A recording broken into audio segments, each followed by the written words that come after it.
복된 아침 이사야 62장 말씀 암송합니다. 나는 시온의 의가 빛같이 예루살렘의 구원이 횃불같이 나타나도록 시온을 위하여 잠잠하지 아니하며 예루살렘을 위하여 쉬지 아니할 것인즉 이방 나라들이 내 공의를 뭇 왕이 다 내 영광을 볼 것이요 너는 여호와의 입으로 정하실 새 이름으로 일컬음이 될 것이며 너는 또 여호와의 손의 아름다운 관 내 하나님의 손의 왕관이 될 것이라. 다시는 너를 버림받은 자라 부르지 아니하며 다시는 내 땅을 황무지라 부르지 아니하고 오직 너를 헵시바라 하며 내 땅을 뿔라라 하리니 이는 여호와께서 너를 기뻐하실 것이며 내 땅이 결혼한 것처럼 될 것임이라. 마치 청년이 처녀와 결혼함 같이 내 아들들이 너를 취하겠고 신랑이 신부를 기뻐함 같이 내 하나님이 너를 기뻐하시리라. 예루살렘이여, 내가 너의 성벽 위에 파수꾼을 세우고 그들로 하여금 주야로 계속 잠잠하지 않게 하였느니라. 너희 여호와로 기억하시게 하는 자들아, 너희는 쉬지 말며 또 여호와께서 예루살렘을 세워 세상에서 찬송을 받게 하시기까지 그로 쉬지 못하시게 하라. 여호와께서 그 오른손 그 능력의 팔로 맹세하시되 내가 다시는 내 곡식을 내 원수들에게 양식으로 주지 아니하겠고 내가 수고하여 얻은 포도주를 이방인이 마시지 못하게 할 것인즉 오직 추수한 자가 그것을 먹고 나 여호와를 찬송할 것이요 거둔 자가 그것을 나의 성소뜰에서 마시리라 하셨느니라. 성문으로 나아가라 나아가라. 백성이 올 길을 닦으라. 큰 길을 수축하고 수축하라. 돌을 제하라. 만민을 위하여 기치를 들라. 여호와께서 땅끝까지 선포하시되 너희는 딸 시온에게 이르라. 보라, 내 구원이 이르렀느니라. 보라, 상급이 그에게 있고 보응이 그 앞에 있느니라 하셨느니라. 사람들이 너를 일컬어 거룩한 백성이라. 여호와께서 구속하신 자라 하겠고 또 너를 일컬어 찾은 바 된 자요 버림받지 아니한 성읍이라 하리라. 아멘. 신앙 고백합니다. 전능하사 천지를 만드신 하나님 아버지를 내가 믿사오며 그 외아들 우리 주 예수 그리스도를 믿사오니 이는 성령으로 잉태하사 동정녀 마리아에게 나시고 본디오 빌라도에게 고난을 받으사 십자가에 못 박혀 죽으시고 장사한 지 사흘 만에 죽은 자 가운데서 다시 살아나시며 하늘에 오르사 전능하신 하나님 우편에 앉아 계시다가 죄로서 산자와 죽은 자를 심판하러 오시리라. 성령을 믿사오며 거룩한 공예와 성도가 서로 교통하는 것과 죄를 사하여 주시는 것과 몸이 다시 사는 것과 영원히 사는 것을 믿사옵나이다. 아멘. 찬송가 419장입니다.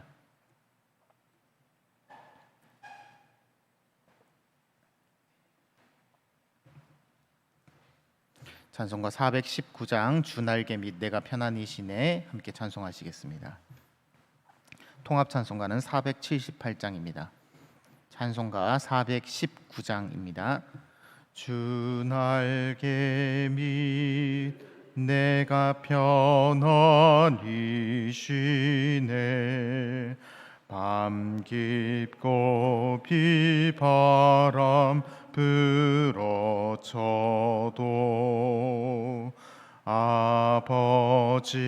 아버지께서 널 지켜주시니 거기서 편안히 쉬리로다. 주 날개 밑 평안하다. 그 사랑 끊을 자니뇨. 주 날개 밑 내 쉬는 영혼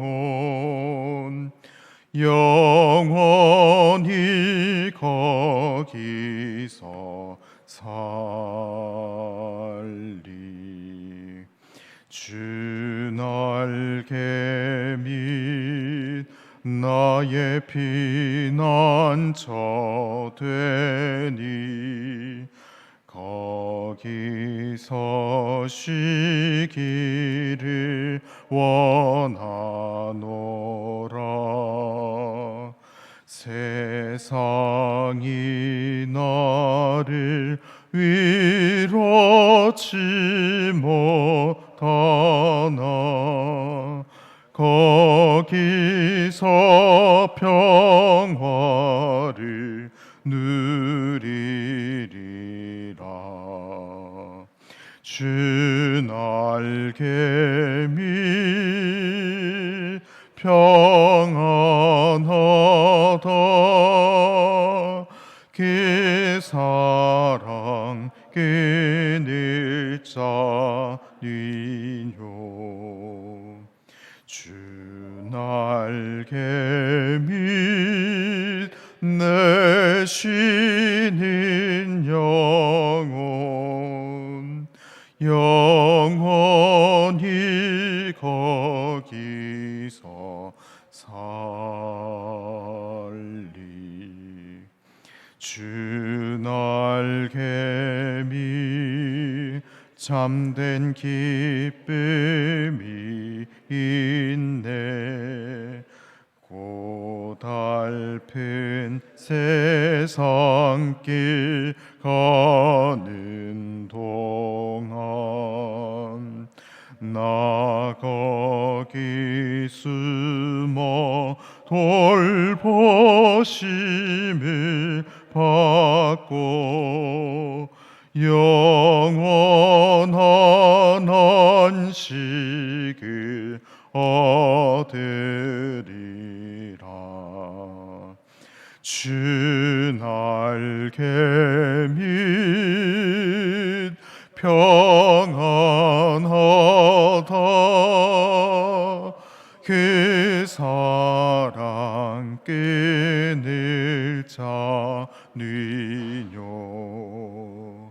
주 날개 밑 내 쉬는 영혼 영원히 거기서 살리. 아멘. 시간 함께 보실 하나님 말씀은 구약성경 이사야서 33장 1절에서 24절까지의 말씀입니다. 구약성경 이사야서 33장 1절에서 24절까지의 말씀, 제가 가진 성경으로 구약성경 1005페이지에 있습니다. 이사야서 33장 1절에서 24절까지의 말씀, 저와 여러분이 한 절씩 나눠 읽고 마지막 24절은 함께 읽도록 하겠습니다. 제가 먼저 읽습니다. 너 학대를 당하지 아니하고도 학대하며 속이고도 속임을 당하지 아니하는 자여, 화 있을진저. 내가 학대하기를 그치면 내가 학대를 당할 것이며 내가 속이기를 그치면 그 사람이 너를 속이리라.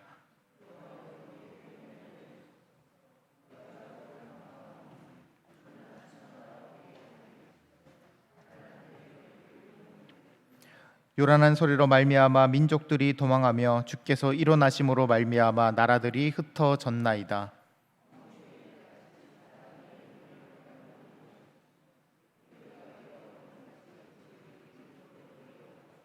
여호와께서는 지극히 존귀하시니 그는 높은 곳에 거하심이요 정의와 공의를 시온에 충만하게 하심이라.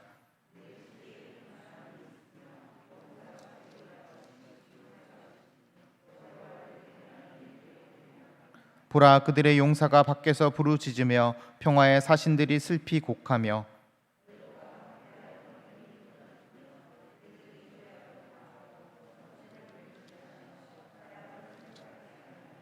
땅이 슬퍼하고 쇠잔하며 레바논은 부끄러워하고 마르며 샤론은 사막과 같고 바산과 갈멜은 나뭇잎을 떨어뜨리는도다.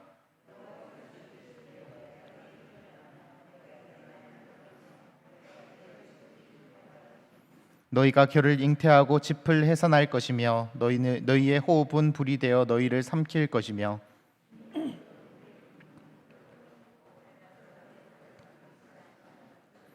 너희 먼데 있는 자들아 내가 행한 것을 들으라. 너희 가까이에 있는 자들아 나의 권능을 알라.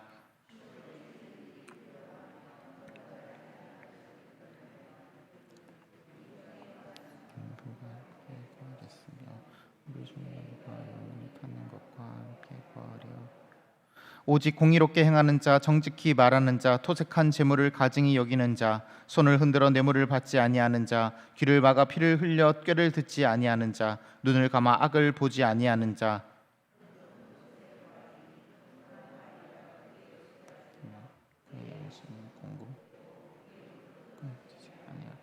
내 눈은 왕을 그의 아름다운 가운데서 보며 광활한 땅을 눈으로 보겠고,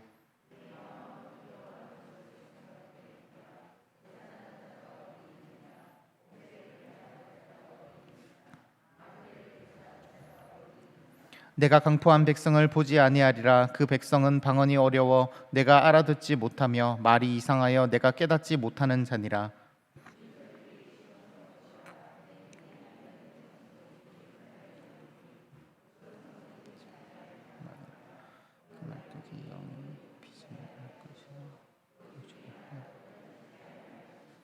여호와는 거기에 위엄 중에 우리와 함께 계시리니 그곳에는 여러 강과 큰 호수가 있으나 노젓는 배나 큰 배가 통행하지 못하리라.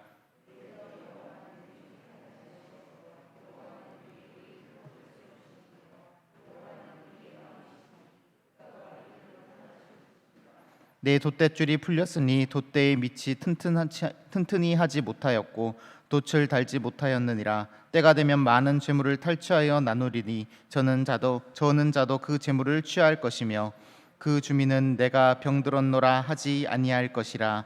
거기에 사는 백성이 사죄함을 받으리라. 아멘. 계속해서 이사야의 말씀을 묵상하고 있습니다. 오늘 본문의 말씀을 통해 하나님은 누구신지, 또 말씀은 내 삶에 무엇을 교훈하는지 은혜 나누기를 원합니다. 오늘 본문은 아수르가 유다를 압박하던 그 사건을 배경으로 합니다. 이때 하나님께서 불의한 세력을 심판하시고 하나님의 백성을 구원하심으로 정의와 공의를 실현하십니다. 쉽게 말하면 하나님께서 하나님의 백성의 억울함을 풀어주시고 정의를 실현하시는 그런 내용이다라고 할 수 있겠습니다. 오늘 본문에서는 우리는 어려운 일을 당할 때 하나님께 나아가야 한다는 그 사실 하나를 기억해야 합니다. 우리가 하나님께 나아가야 하는 첫 번째 이유는 하나님께서 우리의 마음을 이미 아시기 때문입니다. 1절에서 6절 말씀은 유다 백성이 학대를 당하면서 하나님께 탄원하는 장면을 그리고 있습니다. 1절 말씀입니다. 너 학대를 당하지 아니하고도 학대하며 속이고도 속임을 당하지 아니하는 자여, 화 있을진저 내가 학대하기를 그치면 내가 학대를 당할 것이며 내가 속이기를 그치면 사람이 너를 속이리라.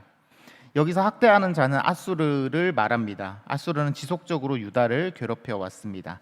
말씀처럼 아수르는 다른 나라를 속이고 학대하지만 정작 자신은 학대를 당하지 않습니다. 이 땅에서는 악한 나라인 아수르가 승리하는 듯 보입니다. 마치 우리가 지금 살고 있는 세상과도 같습니다. 세상에는 악하고 못된 사람들이 승리하는 듯이 보이고 하나님의 말씀대로 사는 사람은 어려움을 겪는 것처럼 보입니다. 전에 총신대 신대원에서 그 구약 강의하시는 그 김지찬 교수님이라는 분이 계신데, 그분이 어디 수련회로 가게 되었습니다. 수련회 강사로 가게 됐습니다. 그 집회를 마치고 나서 부장 집사님이 목사님 오늘 교수님 오늘 은혜 정말 많이 받았습니다. 거기 하시고 밥을 이렇게 사 주시더래요. 그 사업체를 운영하시는 집사님이었는데 그 집사님이 뭐 밥을 이렇게 식사 교제를 하면서 이런저런 얘기를 하는데 자기는 정말 말씀대로 살려고 굉장히 많이 노력을 한다는 거예요. 정직하게 회사를 운영을 하려고 하고 완벽하지는 못하지만 그래도 말씀 안에서 하나님 앞에 부끄럽지 않도록 회사를 운영하려고 최선을 다해서 노력을 하는데, 옆에 있는 업체는 맨날 이중장부 쓰고 뭐 탈세하고 여기 뒷돈 챙겨주고 뭐 이런 거를 비일비재하게 한다는 거예요. 말씀대로 하면은 자기 사업이 이렇게 번창하고 흥왕해야 되는데, 이게 현실을 보면은 저쪽 옆집에는 그 뒷돈 쓰고 막 뇌물 주고 뭐 거기 이중장부 썼던 저 옆집에는 사업이 맨날 막 이렇게 번창해가지고 막 이렇게 사업체가 이렇게 커지고, 자기는 직원들 임금 그 줄 때만 해도 월급 줄 때만 되면은 자기는 손이 막 떨려가지고 잠이 잘 안 온다는 거예요. 사업이 너무 어려워져서. 너무 이렇게 힘들고, 그래서 과연 이렇게 사는 게 맞나? 굉장히 고민이 자기가 큽니다라고 교수님께 이렇게 말을 했다고 합니다. 푸념을 하면서 이렇게 말하더래요. 교수님 근데 그래도 이렇게 사는 게 맞죠라고 이렇게 말을 하더래요. 교수님이 해주실 말이 없어가지고 할 수 있는 말이 이거밖에 없더래요. 기도합시다. 기도합시다. 우리가 참 이게 참 우리가 자주 하는 말이고 항상 하는 말이지만은 이것보다 우리에게 위로가 되는 말이 없을 것 같습니다. 왜냐하면 하나님께서 우리의 어려움을 하나님께 아뢰면은 하나님께서 그 어려움을 들으시기 때문입니다. 우리의 억울함을 하나님께 아뢰면 하나님께서 신원하십니다. 말로 다 표현 못해도 하나님은 우리의 마음을 아시고 우리의 기도를 들어주십니다. 중요한 사실은 기도의 자리로 나아오는 것입니다. 우리는 요즘 세상으로부터 많은 미움을 받고 있는 것 같습니다. 요즘엔 뭐만 하면 전부 다 교회 탓이다라고 사람들이 말을 합니다. 어제 교회에서 온라인 예배를 중계했습니다. 우리 교회 영상은 우리 교인들만 볼 수 있는 게 아니라 그 인터넷이 접속되어 있는 어떤 사람이라도 접속을 하면 그냥 볼 수가 있습니다. 우리 교회 교인은 아닌 것 같은데 어떤 사람이 우리 교회 그 영상을 보고 나서 채팅을 이렇게 적을 수가 있거든요. 2부 예배였는데 갑자기 이런 게 올라오더라고요. 나무아미타불이라고. 그 가슴이 너무 아팠습니다. 이게 우리 교회의 지금 교회의 현실인 것 같습니다. 우리는 비난과 조롱의 대상입니다. 억울한 감도 없지 않아 있습니다. 우리가 모든 것을 다 잘한 건 아니겠지만은 분명 사회에 도움이 되는 일들도 많이 했습니다. 그런데 사람들은 그것을 기억하지 않습니다. 어디 가서 예수 믿는다고 말하기가 민망한 것이 요즘의 현실입니다. 마음이 어렵고 힘들지만 중요한 사실이 있습니다. 예수님께서 이미 우리의 아픔을 아신다는 것입니다. 이번 일을 겪으며 기도하는 도중에 요한복음 15장 말씀이 생각났습니다. 주님께서는 제자들에게 이렇게 말씀하셨습니다. 세상이 너희를 미워하면 너희보다 먼저 나를 미워한 줄 알라. 너희가 세상에 속하였으면 세상이 자기의 것을 사랑할 것이나 너희는 세상에 속한 자가 아니요 도리어 내가 너희를 세상에서 택하였기 때문에 세상이 너희를 미워하리라. 세상이 너희를 미워해도 너희 이상하게 여기지 말라라고 말씀하십니다. 세상이 예수님을 우리보다 먼저 미워했습니다. 그 아픔과 고통을 우리보다 먼저 겪으시고 우리의 마음을 누구보다 잘 아십니다. 우리의 억울함과 아픔을 누구보다 잘 아시기 때문에 우리는 우리의 어려움을 주님께 아뢰 수가 있습니다. 2절 말씀을 보면 이사야 선지자는 하나님께 그 어려움을 아뢰입니다. 하나님을 향해 구원을 호소합니다. 2절 말씀입니다. 여호와여 우리에게 은혜를 베푸소서. 우리가 주를 앙망하오니 주는 아침마다 우리의 팔이 되시며 환난 때에 우리의 구원이 되소서. 아멘. 이전까지 유다의 왕들은 주변 강대국의 힘을 빌려서 외교적으로 위기를 모면하려고 했습니다. 하지만 진짜 도움은 주변의 강대국에서 오지 않습니다. 우리의 마음을 아시고 우리에게 도움을 되시는 하나님께 우리의 마음을 아뢰고 나아가야 합니다. 우리가 하나님께 기도해야 하는 두 번째 이유는 우리의 기도가 하나님께서 역사하시는 방법이기 때문입니다. 7절에서 16절까지의 단락은 탄원한 자들에 대한 하나님의 응답을 담고 있습니다. 선지자의 기도를 들으시고 하나님께서는 하나님의 백성을 위해 일어나십니다. 10절 말씀입니다. 여호와께서 이르시되 내가 이제 일어나며 내가 이제 나를 높이며 내가 이제 지극히 높아지리니. 아멘. 이제 이방은 하나님 앞에서 벌벌 떨며 바람에 나는 겨처럼 흩어지게 될 것입니다. 우리가 기도를 하면 그 기도는 땅에 떨어지지 않습니다. 우리의 기도는 반드시 하나님의 응답으로 이어집니다. 요한계시록을 보면 순교자들의 기도가 제단의 연기처럼 하나님께로 상달이 됩니다. 하나님은 그 기도의 수가 차기까지 기다렸다가 기도의 수가 찰 때, 충만히 찼을 때 그 기도의 제단에 불을 떠서 세상의 심판의 불로 부으시는 장면을 그리고 있습니다. 우리의 기도가 하나님이 일하시는 방식이라는 겁니다. 우리가 새벽에 와서 하나님께 기도하는 것, 이게 무슨 정상을 드리는 것이나 정신수련 같은 것이 절대로 아닙니다. 우리의 기도를 통해서 하나님이 역사하시는 방법입니다. 엘리야는 기도했을 때 3년 6개월간 비가 오지 않았고 여호수아는 태양을 멈추기도 했습니다. 예수님의 이름으로 기도하는 그 어떤 것도 하나도 땅에 떨어지지 않습니다. 단 조건이 있다면은 그 기도가 하나님의 뜻에 합하여야 한다는 것이겠죠. 오늘 본문은 7절에서 24절까지의 말씀으로 마무리하고 있습니다. 이 본문은 하나님의 도우심과 승리 이후에 회복될 예루살렘을 그리고 있습니다. 유다는 어리석은 지도자들에 의해서 멸망의 길로 가게 됐습니다. 하지만 하나님은 그 땅의 왕으로 다시 돌아오시고 진정한 평화와 안식을 주십니다. 우리가 구하여야 하는 것이 바로 이러한 세상입니다. 하나님의 뜻이 이 땅에 이루어지도록 먼저 그의 나라와 그의 의를 구합시다. 그때 우리에게 필요한 그 모든 것이 하나님께서 우리에게 주실 줄로 믿습니다. 사랑하는 여러분, 오늘 이 시간 우리 하나님께 기도로 나아갑시다. 우리의 기도를 들으시는 하나님은 우리의 마음을 아십니다. 우리의 기도는 헛된 것이 아닙니다. 우리의 기도를 통해 하나님이 일하십니다. 요즘 여러 가지 상황으로 우리에게 많은 어려움이 있습니다. 이럴 때일수록 우리는 기도에 힘써야 할 것입니다. 이곳에서 그리고 각자의 삶의 자리에서 하나님의 뜻을 구하고 기도로 나아갑시다. 저와 여러분의 기도를 통하여 오늘 하루도 하나님의 뜻이 이 땅 가운데 이루어지기를 주님의 이름으로 간절히 소원드립니다. 기도하겠습니다. 사랑하는 하나님 아버지, 감사합니다. 세상이 어지럽고 세상이 교회를 향하여 지탄하고 세상이 교회를 향하여 침뱉고 조롱하고 욕하는 이 현실 가운데서 우리의 마음이 많이 어렵지만은 우리의 어려움을 아시고 우리의 기도를 통하여 일하시는 그 주님을 믿고 의지하며 이 시간 주님 앞에 기도로 나아갑니다. 하나님, 우리 가운데 함께하여 주시고 우리의 입술에 기도의 제목을 허락하여 주시고 우리의 기도로 주께서 일하여 주시어서 이 모든 상황 가운데서 하나님의 뜻이 이 상황 가운데서도 이루어지게 하여 주시옵소서. 오늘 기도하는 모든 기도의 제목들 하나도 땅에 떨어지지 아니하고 온전히 하나님 앞에 상달되어서 주님께 기쁨 되는 그런 기도 올려드리게 하여 주시고 우리의 기도 통하여서 이 땅 가운데 역사하실 그 하나님의 뜻을 우리가 또 기대하고 소망하며 나아갈 수 있는 오늘 이 시간 되게 하여 주시옵소서. 감사드리오며 예수님의 이름으로 기도드리옵나이다. 아멘. 하늘에 계신 우리 아버지여, 이름이 거룩히 여김을 받으시오며 나라의 임하옵시며 뜻이 하늘에서 이룬 것 같이 땅에서도 이루어지이다. 오늘날 우리에게 일용할 양식을 주옵시고 우리가 우리에게 죄 지은 자를 사하여 준 것 같이 우리 죄를 사하여 주옵시고 우리를 시험에 들게 하지 마옵시고 다만 악에서 구하옵소서. 대개 나라와 권세와 영광이 아버지께 영원히 있사옵나이다. 아멘. 주님의 이름을 부르고 함께 기도합니다. 주여, 주여, 주여.